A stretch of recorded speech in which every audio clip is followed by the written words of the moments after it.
ગુજરાતના તમામ ખેડૂતોનું ફરી એકવાર હાર્દિક સ્વાગત છે ગુજરાતની એકમાત્ર તાજા અને સચોટ ખેડૂત સમાચાર આપતી યુટ્યુબ ચેનલ જાગૃત ખેડૂત ઉપર। તો એક નવી સ્કીમ આવી છે, સ્કીમ એટલે કે નવી યોજના આવી છે ખેડૂતો માટે આવશે નવી યોજના અને કૃષિ મંત્રીએ જણાવ્યું છે કે સરકાર યોજના પર કરી રહી છે કામ। કેન્દ્ર અને રાજ્ય સરકારો ખેડૂતો અને કૃષિ પેદાશોને અન્ય રાજ્યની બજારમાં પરિવહન માટે વેચવા માટે મદદ કરવા માટે નવી યોજના પર કામગીરી કરી રહી છે અને 25 ડિસેમ્બરે નદી લિંકિંગ પ્રોજેક્ટ શરૂ થવાથી ખેડૂતોને મોટો ફાયદો થશે। તો ટેકનોલોજીનો ઉપયોગ કરીને ઓછા પાણીમાં વધુ સિંચાઈ માટે નવી યોજનાઓ વિકસાવવામાં આવશે। કૃષિ મંત્રીએ કહ્યું કે કેન્દ્ર અને રાજ્ય સરકારો ખેડૂતોને કૃષિ પેદાશો અને અન્ય રાજ્યો અને બજારોમાં પરિવહન કરવામાં મદદ કરવી વગેરે જેવી નવી યોજના પર કામગીરી કરી રહી છે। કેન્દ્ર સરકાર ખેડૂતોની મદદ માટે નવી યોજના પર કામ કરી રહી છે। કેન્દ્રીય કૃષિ પ્રધાન શિવરાજસિંહ ચૌહાણે કહ્યું કે કેન્દ્ર અને રાજ્ય સરકારો ખેડૂતોને કૃષિ પેદાશો અને અન્ય રાજ્યો અને બજારોમાં પરિવહન કરવામાં મદદરૂપ થવા માટે યોજના પર કામ કરી રહી છે। તો Gokhale Institute of Politics and ઇકોનોમિક્સના ડાયમંડ જ્યુબિલી કાર્યક્રમના અવસરે બોલતા શિવરાજસિંહે જણાવ્યું હતું કે કેન્દ્ર સરકાર ખેડૂતોના ઉત્પાદનને દૂરના સ્થળોએ પરિવહન કરવા માટે એક નવી યોજના પર કામ કરી રહી છે। એક સરકારી નિવેદનમાં જણાવાયું છે કે 25 ડિસેમ્બરે નદી લિંકિંગ પ્રોજેક્ટ શરૂ થઈ જશે અને ખેડૂતોને મોટો ફાયદો થશે અને ઓછા પાણીમાં સિંચાઈ આપવા માટે ટેકનોલોજી વિકસાવવાની હાકલ કરી હતી। મંત્રીએ કહ્યું કે લેબોરેટરીના કામને ખાતરોમાં લઈ જવાની જરૂર છે અને સંશોધકો માત્ર લેબોરેટરી પૂરતા મર્યાદિત ન રહે। ચૌહાણે કહ્યું કે આ અંતરને ભરવા માટે ડીડી કિસાન ચેનલ પર આધુનિક કૃષિ ચૌપાલ નામનો ટેલિવિઝન કાર્યક્રમ શરૂ કરવામાં આવ્યો છે। આ એક એવું પ્લેટફોર્મ છે જ્યાં ખેડૂતો, સંશોધકો અને વૈજ્ઞાનિકો સાથે બેસીને કૃષિ ક્ષેત્રની સમસ્યાઓ અને નવી તકો પર તેમના મંતવ્યનું આદાન પ્રદાન કરતા હોય છે। તેમણે ભારપૂર્વક જણાવ્યું હતું કે કૃષિ ક્ષેત્રને લગતી માહિતી માત્ર અંગ્રેજી ભાષા પૂરતી ન રહે, વિવિધ ભાષાઓમાં પ્રકાશિત થવી જોઈએ જેથી શાળાઓ અને ક્ષેત્ર વચ્ચેની ખાઈ પૂરી શકાય। આગળના મોટા સમાચાર વિશે વાત કરીએ તો ગુજરાત સરકારે કરી છે મોટી જાહેરાત। 2025ના આ મહિનાથી ખેતરોમાં દિવસના સમયે પણ વીજળી મળશે। ગુજરાત સરકારે ફ્યુઅલ રિચાર્જમાં 40 પૈસાનો ઘટાડો કરીને ગુજરાતના કરોડો ગ્રાહકોને સારા સમાચાર આપ્યા છે। નાણાં અને ઉર્જા મંત્રી કનુભાઈ દેસાઈએ પત્રકાર પરિષદ યોજી હતી અને જણાવ્યું હતું કે હાલમાં રાજ્યના માત્ર 4% ગામડામાં દિવસ દરમિયાન વીજળી નથી મળતી, ત્યારે ગુજરાત સરકારે આ મામલે મોટો નિર્ણય લીધો છે અને આગામી માર્ચ મહિના સુધીમાં તમામ ગામમાં દિવસ દરમિયાન વીજળી પૂરી પાડવામાં આવશે। ખેડૂતોને દિવસની વીજળી પૂરી પાડવા માટે કિસાન સૂર્યોદય યોજના હેઠળ તમામ રાજ્ય દ્વારા ખેડૂતોને દિવસની વીજળી આપવાનું આયોજન છે। તો ગુજરાતમાં કુલ 18,225 ગામમાંથી 17,193 ગામમાં અંદાજિત 20,51,145 કૃષિ વીજ જોડાણ છે। તેમાં 16,000થી વધુ ગામના 18 લાખ ખેડૂતોને દિવસ દરમિયાન વીજળી આપવાનું શરૂ કરી દેવાયું છે, એટલે કે દિવસે વીજળી આપવાનું શરૂ કરી દેવાયું છે અને ગામના 96% ખેડૂતોને દિવસ દરમિયાન વીજળી અત્યારે મળી રહી છે। બાકીના 4% ગામો પૈકી મોટા ભાગના દેવભૂમિ, દ્વારકા, કચ્છ અને બનાસકાંઠા જિલ્લાના ખેડૂતો છે, તેમને દિવસ દરમિયાન સાંજે 4 અને સવારે 9 થી 5 દરમિયાન એક જ પાળીમાં વીજળી મળી રહી છે। તે જ સમયે વાત કરીએ તો મિત્રો 4 ગામના 11,927 ખેડૂતોને દિવસ દરમિયાન 8 થી સાંજે 4 અને સવારે 9 થી સાંજે 5 દરમિયાન કોઈ પણ એક પાળીમાં વીજળી આપવામાં આવી રહી છે। તે જ સમયે 4,634 ગામના ખેડૂતોને દિવસમાં 2 શિફ્ટમાં એટલે કે સવારે 5 થી 1 અને બપોરે 1 થી રાત્રે 9 વાગ્યા સુધી વીજળી આપવામાં આવે છે અને બાકીના 632 ગામના અંદાજિત 1.5 લાખ કરતાં વધારે ખેડૂતો એટલે કે ટોટલ 4% ખેડૂતોને, ગામના ખેડૂતો જે છે તેમને વીજળી પહોંચાડવાનું કામ ચાલી રહ્યું છે અને ટૂંક જ સમયમાં આ યોજના પણ પૂર્ણ કરવામાં આવશે। ભૂપેન્દ્રભાઈ પટેલ ગુજરાતના મુખ્યમંત્રીએ ગુજરાતના નાગરિકોને એક મોટી ભેટ આપી છે। જાણો શું છે મારી યોજના। મારી યોજના એક ઓનલાઈન પોર્ટલ છે। તેનો હેતુ ગુજરાત સરકારની અને સરકારની તમામ લોક કલ્યાણકારી યોજનાઓની માહિતી નાગરિકોને સરળતાથી મળી રહે અને આદાન પ્રદાન થઈ શકે તેવો તેનો હેતુ છે। તો ગુજરાત સરકાર દ્વારા સરકારી યોજનાના લાભો નાગરિક સુધી પહોંચાડવાની પ્રક્રિયા પારદર્શક અને કાર્યક્ષમ બનાવવા માટે ગુજરાત સરકારે મારી યોજના એવા નામનું એક પોર્ટલ રજૂ કર્યું છે। ગુજરાતની ભૂપેન્દ્રભાઈ પટેલના નેતૃત્વવાળી સરકાર દ્વારા વિકાસ માટે સતત કાર્યરત થઈ રહ્યું છે। તો આ સાથે રાજ્ય સરકાર રાજ્યના લોકોનું જીવન ધોરણ સુધારવા માટે પણ કામગીરી કરી રહી છે।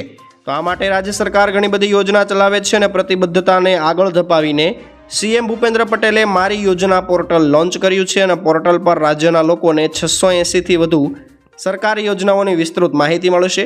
મારી યોજના પોર્ટલ ગુજરાત ઇન્ફોર્મેટિક્સ વિભાગ દ્વારા નેશનલ ઇન્ફોર્મેટિક્સ સેન્ટર સાથે સંયુક્ત રીતે વિકસાવવામાં આવ્યું છે. મારી યોજનાનો હેતુ શું છે તો વાત કરીએ તો મારી યોજના બનાવવાનો હેતુ સરકારની તમામ લોક કલ્યાણકારી યોજનાઓની માહિતી સામાન્ય નાગરિકોને એક જ ડિજિટલ પ્લેટફોર્મ પર સરળતાથી ઉપલબ્ધ કરાવવાનો તેનો હેતુ છે. પોર્ટલ પર લોકોને કેન્દ્ર અને રાજ્ય સરકારની 680થી વધારે યોજનાઓની માહિતી મળશે. આ પોર્ટલની મદદથી નાગરિકોને રાજ્યની વિવિધ યોજનાઓની પણ માહિતી મળશે.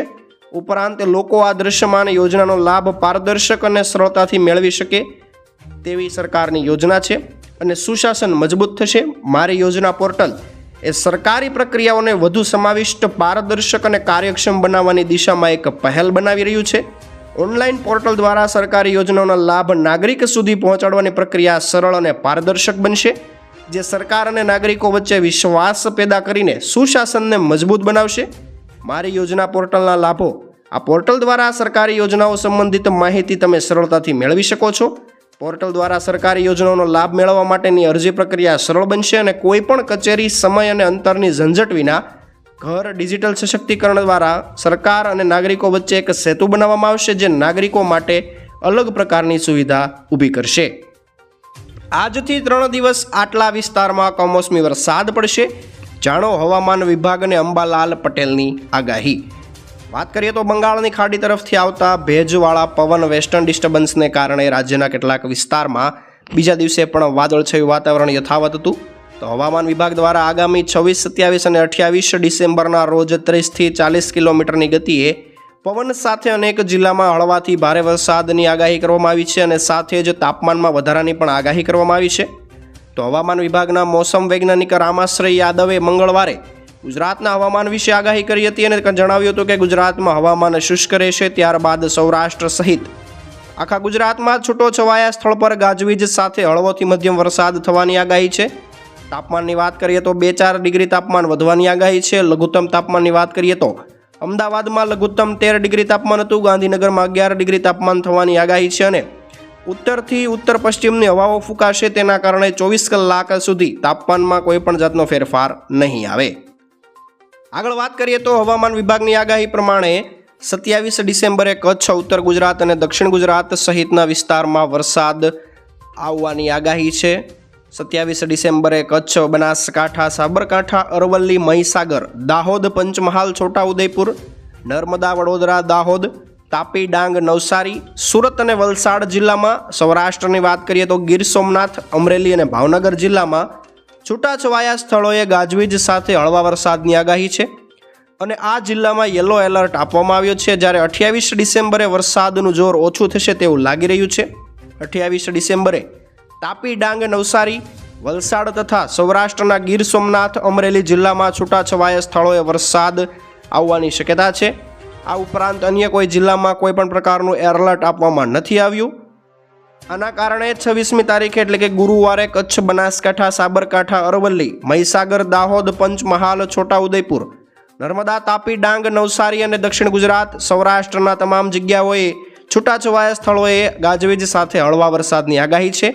આ જિલ્લાઓમાં યલો એલર્ટ આપવામાં આવ્યું છે અને 25થી 27 ડિસેમ્બર સુધીમાં મજબૂત વેસ્ટર્ન ડિસ્ટર્બન્સ આવી રહ્યું છે. તેના કારણે દેશ સહિત ગુજરાતના ભાગોમાં માવઠું થવાની શક્યતા છે. જાન્યુઆરીની શરૂઆત સુધીમાં વાતાવરણમાં પલટો જોવા મળશે અને મકર સંક્રાંતિ એટલે કે 14 જાન્યુઆરી બાદ પણ વાતાવરણીય ફેરફાર આવશે. માવઠું થવાની શક્યતા છે. મજબૂત વેસ્ટર્ન ડિસ્ટર્બન્સને કારણે ગુજરાત સહિત વાદળ બનવાના લીધે પલટો આવવાનો શક્યતા છે. આગળ વાત કરીએ તો મિત્રો, પરેશભાઈ ગોસ્વામીએ પોતાની સોશિયલ મીડિયા ચેનલ પર પવન, માવઠું, ભેજ અને ઠંડી અંગેની આગાહી આપી છે અને જણાવ્યું છે કે હાલ મહત્તમ અને લઘુત્તમ તાપમાન વચ્ચેનું અંતર ઘટી ગયું છે. રાજ્યના ઘણા બધા વિસ્તારમાં લઘુત્તમ તાપમાન પણ ઘટ્યું છે. દિવસના તાપમાનમાં થોડા ઘણા અંશે ઘટાડો થયો છે. તેનાથી આવનારા દિવસોમાં શિયાળા પાકનું વાવેતર કરવું હોય તો ખેડૂત મિત્રો કરી શકે તેવું હવામાન હવે થઈ ગયું છે. વધુમાં જણાવ્યું હતું કે 25, 26 અને 27 ડિસેમ્બર આ 3 દિવસે રાજ્યના મોટા ભાગના વિસ્તારમાં માવઠાની શક્યતા છે. આ માવઠાની અસરથી રાજસ્થાન બોર્ડર લાગુ વિસ્તારમાં જોવા મળશે વધારે વરસાદ.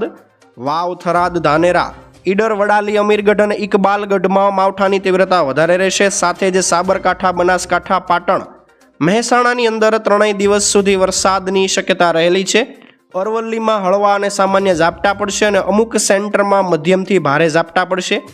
મહીસાગરમાં લુણાવાડા આસપાસનો વિસ્તારમાં મધ્યમથી ભારે ઝાપટા પડી શકે છે. દાહોદ, ગોધરા, છોટાઉદેપુર, અમદાવાદ, ગાંધીનગર વગેરે જગ્યાએ છૂટાછવાયા સામાન્ય ઝાપટા પડશે. ભરૂચ, ડાંગ, વલસાડમાં સામાન્યથી મધ્યમ ઝાપટા પડશે. કચ્છની અંદર ઘાટા વાદળોથી ઘેરાઈ જશે અને ભારે વરસાદની શક્યતા નથી. સૌરાષ્ટ્રના ભાવનગર, બોટાદ અને સુરેન્દ્રનગરમાં હળવાથી સામાન્ય વરસાદ પડી શકે છે ને તમામ બાકીના જે વિસ્તારો છે તેની અંદર માવઠાનો વધારે ખતરો નથી જોવા મળ્યો. ખેડૂતો માટે રાહતના સમાચાર છે.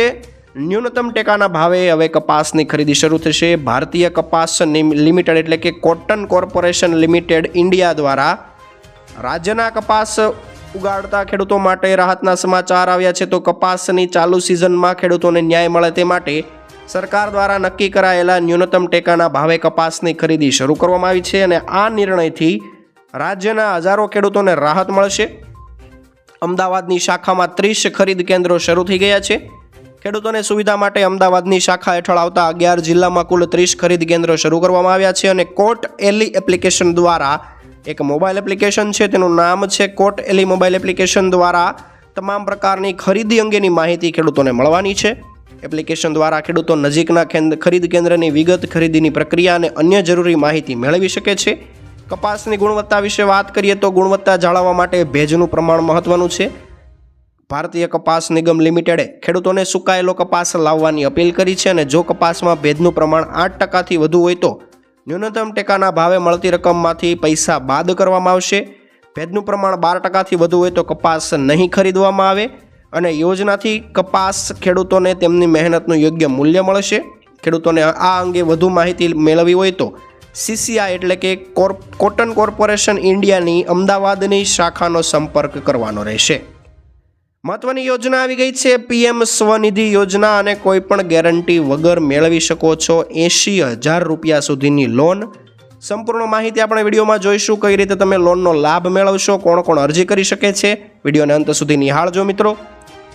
જો તમે નાના વેપારી છો અને તમારે તાત્કાલિક મૂડીની જરૂર છે પરંતુ તમારી પાસે કોઈ ગેરંટી તરીકે કોઈ પ્રોપર્ટી નથી તો આવી સ્થિતિમાં તમે લોન મેળવવો પડકારજનક બની શકે છે અને સ્થાનિક મની લેન્ડર્સ અથવા તો ફાઇનાન્સ કંપનીઓ પાસેથી લોન મેળવવા માટે તમારે ઊંચા વ્યાજદર અને દેવાની જાળમાં ફસાવાનું જોખમ રહેલું છે.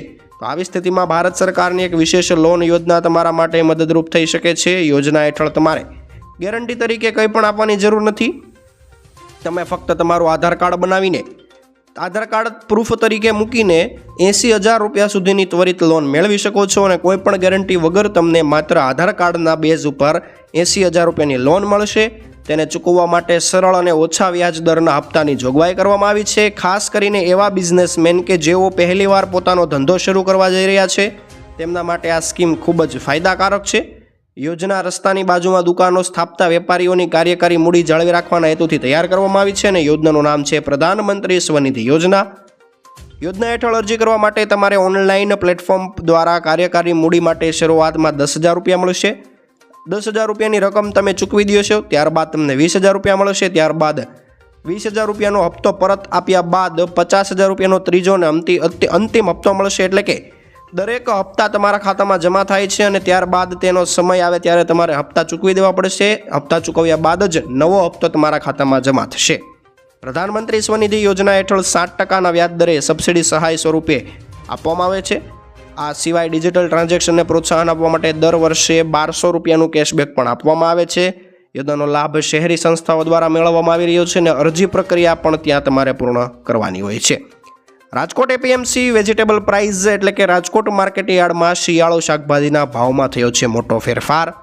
સંપૂર્ણ શાકભાજીના ભાવ જાણીશું. શાકભાજીના ભાવમાં સિઝન પ્રમાણે નાના મોટા બદલાવ જોવા મળતા હોય છે અને તેમાં ખાસ કરીને શિયાળા દરમિયાન શાકભાજીના ભાવમાં મોટા ફેરફાર થતા હોય છે. તેની સીધી અસર ગૃહિણીઓના બજેટ ઉપર પડતી હોય છે. તમને રાજકોટ માર્કેટિંગ યાર્ડના આજના શાકભાજીના નવા ભાવ વિશે વાત કરીએ તો રાજકોટ યાર્ડમાં લીંબુના ભાવ 300 થી 800 હતા.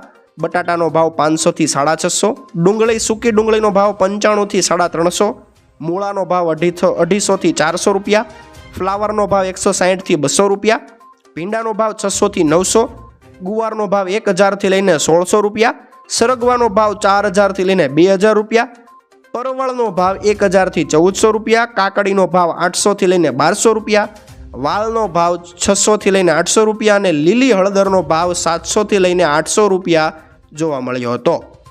તો મિત્રો આગળ એક મોટા સમાચાર વિશે વાત કરીએ તો હવે તમારે રેશન લેવા માટે રેશન કાર્ડ બતાવવાની જરૂર નથી અને લાઇનમાં ઊભા રહેવાની પણ જરૂર નથી, તમને ડાયરેક્ટ રેશન કાર્ડ આપી દેવાશે। શું છે સમગ્ર મામલો? વાત કરીએ તો આશરે 80 કરોડ લોકો એવા છે જેમને ભારત સરકાર દ્વારા અનાજની સહાય આપવામાં આવે છે। ગરીબ અને જરૂરિયાતમંદ લોકોને ઓછા ભાવે રાશન મળી શકે તે માટે ભારતીય સરકાર દ્વારા રાષ્ટ્રીય ખાદ્ય સુરક્ષા કાયદા હેઠળ યોજના ચલાવવામાં આવે છે અને તેના માટે ભારતના દરેક રાજ્યમાં જરૂરિયાતમંદ લોકોને રેશન કાર્ડ આપવામાં આવ્યું છે અને રેશન કાર્ડ બતાવીને રાશનની દુકાનમાંથી તમે ઓછા ભાવે અને સસ્તા ભાવે અનાજ મેળવી શકો છો। જેમની પાસે રેશન કાર્ડ નથી તેમને રાષ્ટ્રીય ખાદ્ય સુરક્ષા કાયદા હેઠળ રાશન નથી મળી શકતું, પરંતુ હવે રેશન કાર્ડ ધારકો માટે સારા સમાચાર છે। રેશન કાર્ડ ધારકો રેશન કાર્ડ વગર પણ રાશન લઈ શકે છે। સરકાર તરફથી રેશન કાર્ડ ધારકો માટે મોટા સમાચાર આવ્યા છે। આગામી વર્ષથી રેશન કાર્ડ ધારકોને રાશન મેળવવા માટે દુકાન પર રેશન કાર્ડની જરૂર નહીં પડે, તેના વગર પણ તમે રેશન મેળવી શકો છો, કારણ કે હવે રેશન કાર્ડને બદલે તમે ડિજિટલ એપ્લિકેશન એટલે કે મેરા રાશન 2.0નો ઉપયોગ કરીને રાશન લઈ શકો છો। સરકારે રાશન કાર્ડને લઈને નિયમમાં ફેરફાર કર્યા છે। અગાઉ લોકોને રાશન લેવા માટે તેમની સાથે રેશન કાર્ડ રાખવું જરૂરી હતું, પરંતુ હવે રાશન કાર્ડના બદલે એપ્લિકેશનનો ઉપયોગ કરી શકો છો। મેરા રાશન 2.0 એપ્લિકેશન દ્વારા તમને રાશન કાર્ડ બતાવવાની જરૂરિયાત નથી। એપ્લિકેશનનો ઉપયોગ કરવા માટે ગૂગલ પ્લે સ્ટોર અને એપલ એપ સ્ટોર પરથી એપ્લિકેશન તમે ડાઉનલોડ કરી શકો છો। ડાઉનલોડ કર્યા બાદ તમારો આધાર નંબર દાખલ કરીને OTP વડે લોગિન કરવાનું છે। ત્યારબાદ ત્યાં તમારું રેશન કાર્ડ એપ્લિકેશન પર ખુલી જશે। સરકાર દ્વારા નક્કી કરાયેલા સસ્તા અનાજની દુકાન પર આ એપ્લિકેશન દ્વારા તમે અનાજ મેળવી શકો છો। હવે વાત કરીએ તો ખેડૂતો જે વસ્તુ એટલે કે જે સમાચારની સૌથી વધુ રાહ જોતા હોય છે 2000 રૂપિયાનો હપ્તો। અત્યાર સુધી સરકાર દ્વારા 18 હપ્તા જાહેર થઈ ગયા છે અને ખેડૂતોના ખાતામાં 19મો હપ્તો ક્યારે આવશે, કયા કયા ખેડૂતોને લાભ મળશે, કયા કયા ખેડૂતોને 19મો હપ્તો નહીં મળે, સંપૂર્ણ બાબત જાણીશું મિત્રો। તો રાજ્ય સરકાર દેશના આર્થિક રીતે નબળા ખેડૂતોની આવક વધારવા માટે ઘણી બધી સરકાર દ્વારા યોજના ચલાવાઈ રહી છે। PM કિસાન સન્માન નિધિ યોજના પણ તેમાંની એક છે।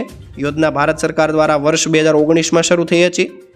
PM કિસાન સન્માન નિધિ યોજના હેઠળ સરકાર દેશના ગરીબ ખેડૂતોને દર વર્ષે 6000 રૂપિયાની આર્થિક સહાય પૂરી પાડતી હોય છે। દેશના ગરીબ ખેડૂતોના ખાતામાં દર વર્ષે 6000 રૂપિયા 3 હપ્તાના સ્વરૂપે મોકલવામાં આવે છે અને યોજના સરકાર દેશના ગરીબ અને સીમાંત ખેડૂતોની આર્થિક સ્થિતિમાં સુધારો કરવા માટે ચલાવી રહી છે। એટલું જ નહીં, યોજના દ્વારા સરકાર દેશના ગરીબ ખેડૂતોનું જીવન ધોરણ પણ સુધારવા માગે છે। ભારત સરકારની મહત્વાકાંક્ષી યોજના દેશના કરોડો લોકોને લાભ મળી રહ્યો છે। PM કિસાન સન્માન નિધિ યોજના દ્વારા અત્યાર સુધીમાં કુલ 18 હપ્તા બહાર પાડવામાં આવ્યા છે। આવી સ્થિતિમાં દેશના કરોડો ખેડૂતો હવે 19મા હપ્તાની રાહ જોઈ રહ્યા છે। જો મીડિયા રિપોર્ટ્સનું માનીએ તો કેન્દ્ર સરકાર આવતા વર્ષે 2025માં ફેબ્રુઆરી મહિના સુધીમાં PM કિસાન સન્માન નિધિ યોજનાનો 19મો હપ્તો જાહેર કરી શકે છે।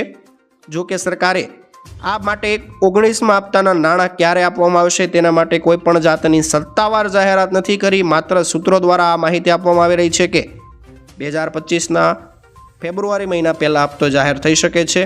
દેશના ઘણા બધા ખેડૂતોને આ વખતે ઓનલાઈન 19મા હપ્તાનો લાભ નહીં મળે, કારણ કે જે ખેડૂતોએ યોજનામાં અરજી કરતી વખતે નામ, જન્મ તારીખ, લિંગ વગેરે સંબંધિત ખોટી વિગત દાખલ કરી હતી તેમને પણ આ વખતે 19મા હપ્તાના પૈસા નહીં મળે અને જે લોકોના જમીનના કાગળિયા અધૂરા હતા અને KYC કરવાનું બાકી હતું તેમને પણ 19મા હપ્તાનો લાભ નહીં મળે।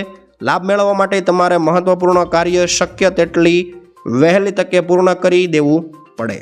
આ હતા આજના મુખ્ય સમાચાર। ફરી એકવાર નવા સમાચાર સાથે મળીશું, ત્યાં સુધી જોતા રહો આપણી YouTube ચેનલને, સબસ્ક્રાઇબ કરી દો અને કયા ગામમાંથી આપણો વિડીયો જોઈ રહ્યા છો જય માતાજી કમેન્ટ કરી દેજો। જય કૃષિ વિજ્ઞાન।